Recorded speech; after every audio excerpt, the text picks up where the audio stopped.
Hello திருப்லானி பையன் families, நான் தான் உங்கள் திருப்லானி பையன். இன்றைக்கி நம்ம எதை பற்றி பார்க்க போகிறேன்னு கேட்டிங்கன்னா, நம்ம திருப்லானியில் புதிய அப்டேட்டுடன் 4ஆம் ஆண்டு அடியெடுத்து வைக்கும் நம்ம ராபின் ஃப்ளெக்ஸ் கடைக்கு தாங்க நம்ம போயிருந்தோம். சமீபத்தில் டாக்டர் ஏபிஜே அப்துல் கலாம் பிறந்தநாள் வந்துச்சு இல்லையா, அதுக்காக அவங்கக்கிட்ட நம்ம ஃப்ளெக்ஸ் அடிக்கிறதுக்காக போயிருந்தோம்.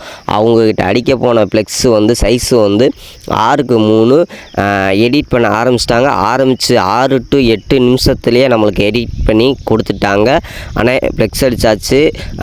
இது ஒரு 1/2 hour ஆகுமா அப்படின்னு கேட்டதுக்கு, இல்லை உங்களுக்கு சீக்கிரத்தில் நான் ப்ரிண்ட் போட்டு தரேன்னு சொல்லிட்டு 2 to 3 நிமிஷத்துலேயே நம்மளுக்கு ப்ரிண்ட் போட்டு கையில் கொடுத்துட்டாங்க. திருவிழாவுக்கும் சரி திருமண விழாவுக்கும் சரி இவங்கக்கிட்ட சிறப்பாக தரமாக ஃப்ளெக்ஸ் அடித்து கொடுக்குறாங்க. ஃப்ளெக்ஸ் அடிக்கிற சைஸு கேட்டிங்கன்னா 2 to 3 இருந்து சின்ன சைஸில் இருந்து 250 to 8 பெரிய சைஸ் வரையும் இவங்ககிட்ட அடித்து கொடுத்துட்ருக்காங்க. அது மட்டும் இல்லாமல் நம்ம பேஜை ஃபாலோ பண்ணிட்டு போயிட்டு இருக்கவங்களுக்கு 2 to 3% நம்மளுக்கு டிஸ்கவுண்ட் கொடுக்குறாங்க. இந்த வருஷ தீபாவளியை ராபின் ஃப்ளெக்ஸ் கடையோட கொண்டாடுங்க.